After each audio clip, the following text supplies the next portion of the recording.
sobre todo con los compañeros de la noche, que no van a tener clases mañana porque es el día del estudiante, y a mí me parecía interesante que puedan tener algún eh, audio que les permita transitar la lectura, tanto de García Delgado como de Carlos Díaz. Así que por eso estoy grabando esto en este momento. Entonces, volviendo, digo, al texto de García Delgado y Cho Ortiz del 2006, ustedes piensen, pónganse en foco, traten de recuperar alguna lectura, porque a lo mejor muchos de ustedes eran muy pequeños en esa etapa, pero nosotros veníamos de la gran crisis económica, pero también de representación del año 2001-2002, ¿no? Fue la crisis en la que se vio a gran parte de la población organizada y movilizada. Y cuando digo organizada y movilizada, me refiero a las marchas en las calles, también al espantoso saldo de 19 o 20 muertos. eh, Digo, uno podría discutir, ¿no?, cuáles fueron los motivos por los que la población salió a la calle. ¿Fue la clase media? ¿Fue la clase que estaba, la que tenía sus ahorros en el corralito? Digo, pero la verdad es que no viene por ese lado el sentido de la incorporación de este texto de García Delgado y Cho Ortiz a la materia, sino a que un nuevo modelo de desarrollo, transformación y reproducción tiene como sentido que podamos pensar cómo se sale de una crisis tan profunda y tomar de esos elementos algunas perspectivas para analizar. Digo, esto se puede reproducir. No estamos hablando de seguir un modelo de desarrollo pensado en la producción europea o en el desarrollo norteamericano, ¿no? Porque digo, las críticas siempre son a los enlatados. Bueno, intentamos reproducir modelos de intervención que son pensados en otras culturas y con otro tipo de población, y por supuesto que no pueden reproducirse y terminan siendo un fracaso. Bueno, acá estamos hablando de un análisis de especialistas en políticas públicas que en el 2006 explican cómo rápidamente se pudo salir de esa crisis 2001 y 2002 y cuáles fueron esos elementos centrales, ¿no? Digo, esto tómenlo mediado por el análisis de la docente, que es la que lee del García Delgado y Cho Ortiz, y que termina siendo ahí mediadora en esa interpretación o en ese análisis. Por eso la importancia de la lectura de ustedes y de la intervención en esto, ¿no? Bueno, nuestro análisis fue distinto, ¿no? Ustedes están habilitados para decir, nuestro análisis fue distinto. Así que invitadísimos a que me interrumpan, a que me paren o a que pidan la palabra y a que debatamos sobre estas cuestiones en las que yo estoy interpretando mi lectura y mi análisis de García Delgado y de Cho Ortiz sobre la forma en la que se salió de esa crisis del 2001, ¿no? Ellos hablan de una rápida salida de la crisis, que denominan como estructural, pero que tiene su punto de implosión en el 2001, ¿no? Dicen, bueno, esto no sucedió en el 2000 o en el 99, ¿no? Esto tiene años en los que viene desarrollándose, y en ese sentido, digo, nosotros en reiterados encuentros venimos haciendo esa lectura del quiebre en la década del 70 con la dictadura militar, ¿no? Entonces podemos decir, bueno, ya ahí empieza a organizarse, a tomar forma un nuevo modelo en este marco de democracia y capitalismo, ¿no? De democracia después del 83, digo, en ese sentido veníamos leyendo a, a Fleury, ¿no? Ellos explican que esa salida con medidas heterodoxas ¿no? Esa salida después del 2001 con medidas heterodoxas en contraposición ¿de qué? Y de las políticas ortodoxas promovidas por los organismos internacionales que se dieron después de la dictadura militar, después del consenso de Washington. Los autores dicen, bueno, acá hubo algo totalmente distinto, ¿no? Se dejaron de lado esas medidas y esas recomendaciones y lo que se puso en marcha una propuesta con medidas heterodoxas, ¿no? Que ellos dicen, bueno, también tuvo un montón de tensiones, de conflictos, digo, no fue lineal.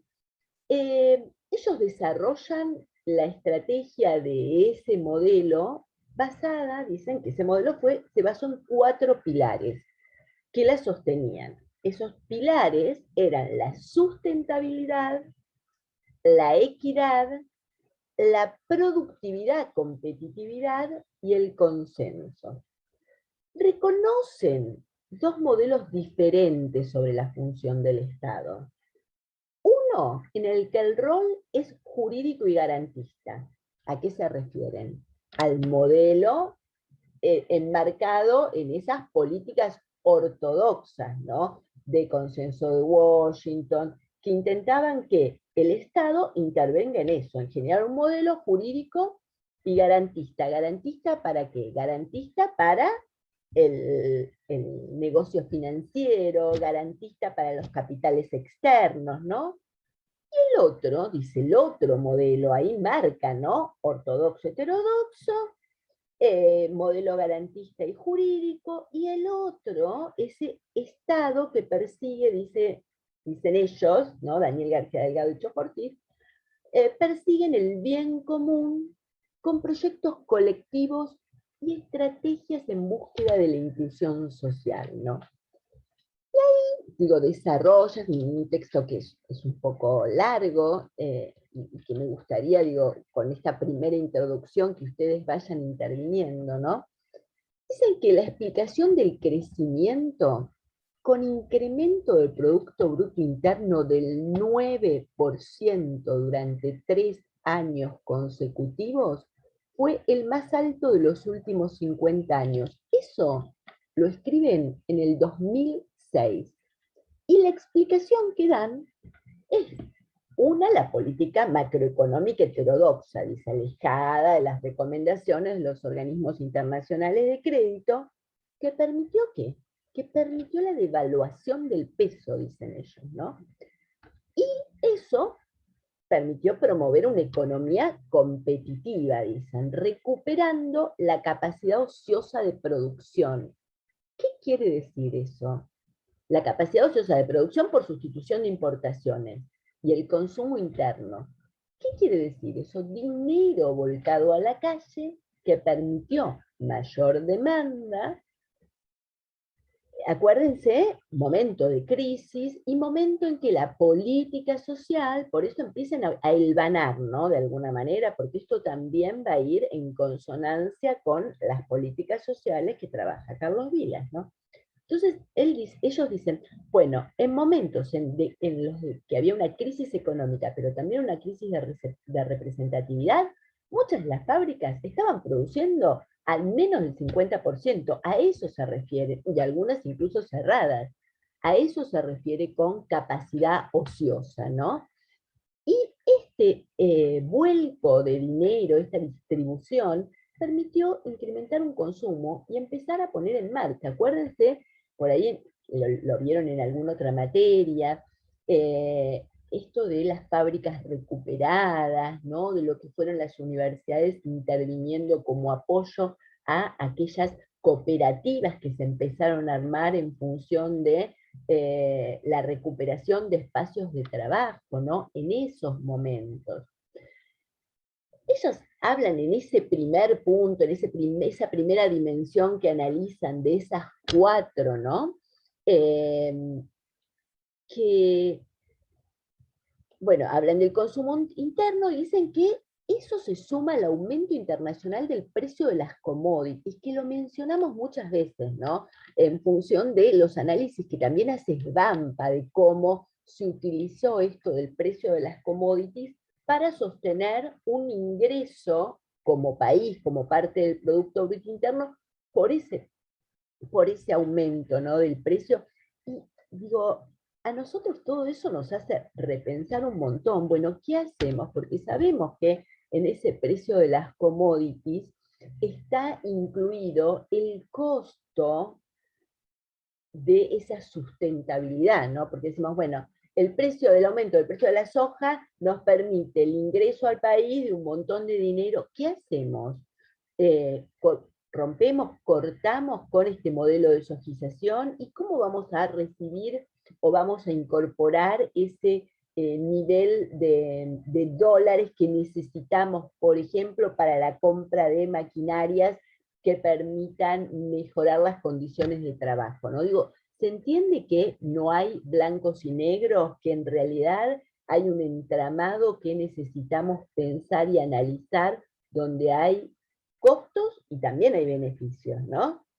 Porque ellos dicen, eso, el precio alto de las commodities permitió aumentar las exportaciones y generar superávit fiscal. ¿Qué es ese superávit fiscal, no? La diferencia entre lo que se exporta y lo que se importa. Si nosotros necesitamos insumos para medicamentos o necesitamos insumos para la producción de la industria, eso lo tenemos que pagar en dólares, ¿no? Si no tenemos esos dólares, se empieza a producir ese estrangulamiento de la economía, por lo menos hasta que, digo, hay que pensarlo, discutirlo, por lo menos hasta que consigamos, pensemos, tengamos alguna otra alternativa de relación y de vinculación en el mundo globalizado que no sea el dólar. Vayamos a ver esa discusión si creemos que este no es el modelo, ¿no? Ellos hablan, digo, García Delgado y Chox Ortiz, de la renovación.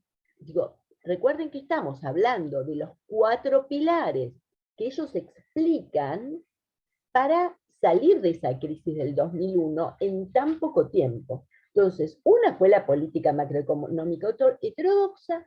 El segundo pilar, dicen, fue la renovación de la autoridad política, ¿no? Veníamos de ese 2001 con la población en la calle reclamando que se vayan todos, y esta etapa generó e incluyó una recuperación y un fortalecimiento del tratamiento de los derechos humanos, y una renovación, y escuchen esto, de la desprestigiada Corte Judicial. Otra vez el tema de la Corte, ¿no? De la Corte Judicial. Digo, parecen temas como reiterados, sin embargo, ellos en ese momento lo mencionan como un eje sustancial que permitió salir de esa crisis, ¿no? Digo, lo recuperan, lo ponen ahí como uno de esos pilares que permitió salir.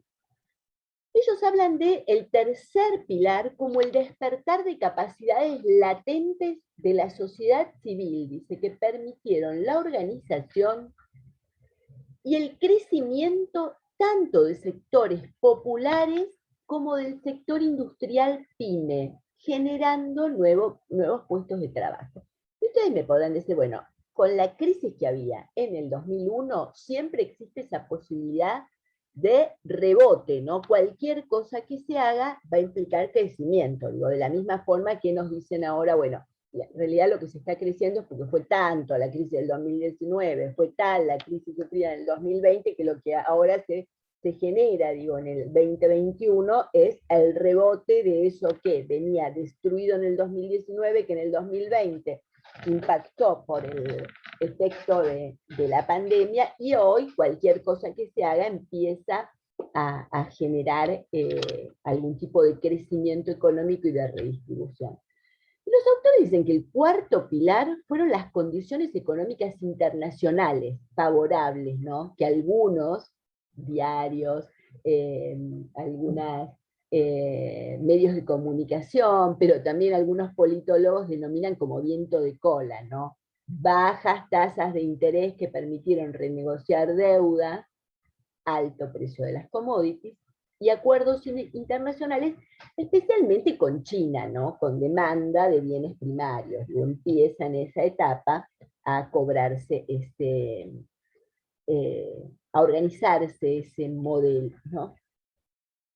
Los autores desarrollan esos pilares como eje para sostener ese modelo en ese crecimiento que en 3 años fue sustantivo, ¿no? Sobre la sustentabilidad, y ese es un concepto que para nosotros es central, por esto que venimos trabajando en lo que va del cuatrimestre, sobre el desarrollo sustentable, ¿no?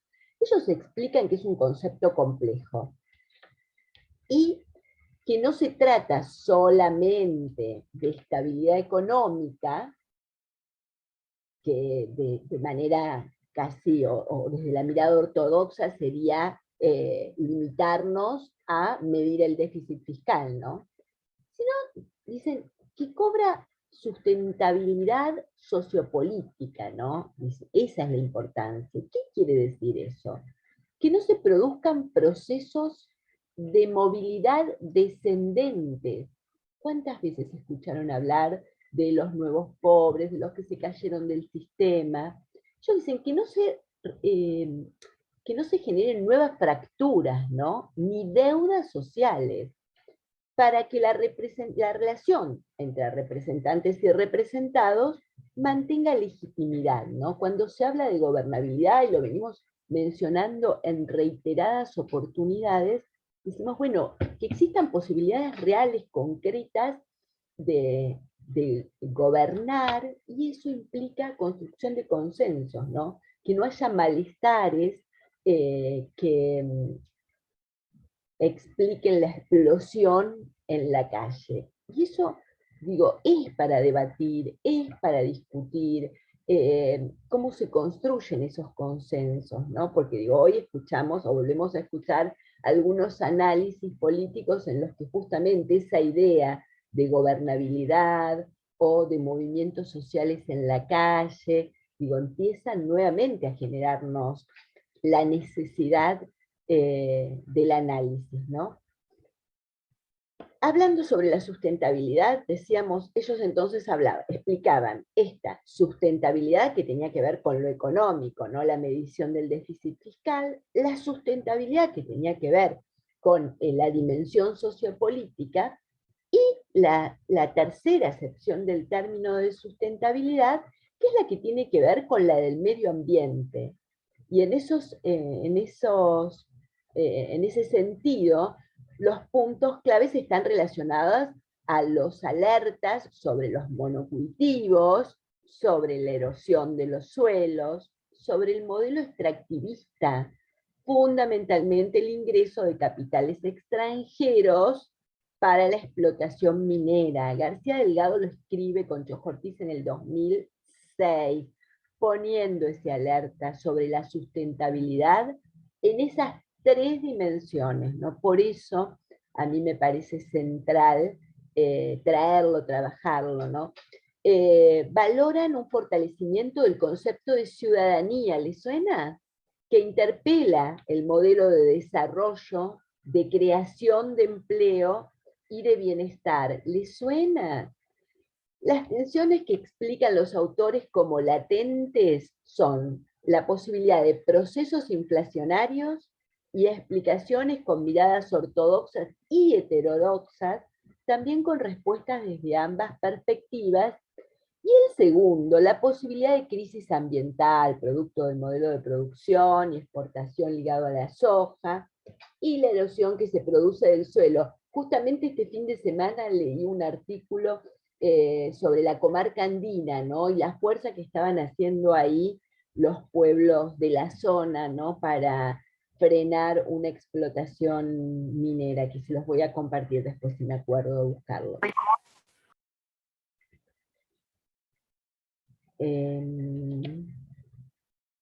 Bueno, nos quedan 6 minutitos de este Zoom, así que vamos a ver si terminamos con García Delgado. Ahora nos volvemos a conectar, hacemos un bloquecito corto de Vilas y abrimos para que ustedes compartan su mirada de la lectura de ambos autores. Bueno, entonces, ¿por qué es importante? Es importante que nosotros podamos pensar ese pilar de la sustentabilidad, porque 15 años después de lo escrito por García Delgado y por Chojo Ortiz, siguen siendo las mismas dimensiones las que tenemos que analizar para pensar el modelo de desarrollo. El de la sustentabilidad como central, ¿no?